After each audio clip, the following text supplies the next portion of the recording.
হচ্ছে চুষি পিঠা বলা হয়, অনেকে এটাকে ছড়া পিঠা বলা হয়। এই যে চালের গুঁড়ো নিয়েছি, সঙ্গে একটু লবণ মেশাবো, আর এদিকে গরম জল দিয়েছি। গরম জলটা দিয়ে এটা মেশাবো।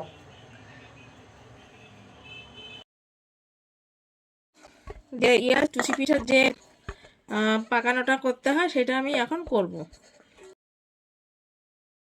হয়ে গেলে আমি গুড় দেবো ওর মধ্যে। দুধের মধ্যে গুড়গুলো দিচ্ছি, আর এদিকে আমি ছড়া কাটছি।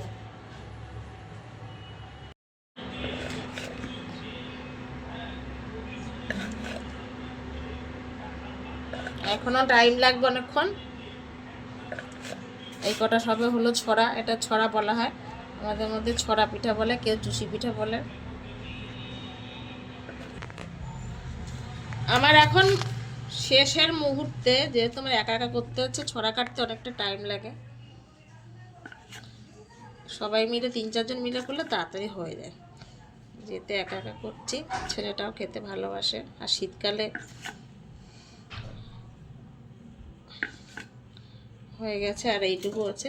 এইটুকু হলে আমার হয়ে যায়। ওইদিকে দুধটা গরম হচ্ছে।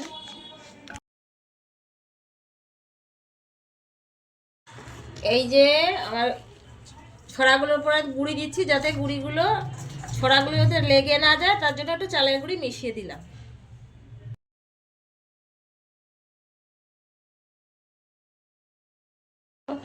এবার আমি ছড়াগুলো আস্তে আস্তে করে দুধের মধ্যে দেব। গুড় দিয়ে দুধ জ্বালিয়েছিলাম যেটা,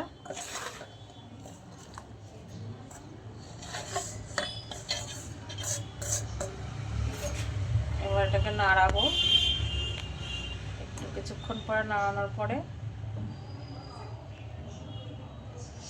গাঢ় হয়, সেই জন্য একটু চালের গুঁড়ি মিশাতে হবে, নাহলে একদম ফানসা ফানসা হয়ে যাবে।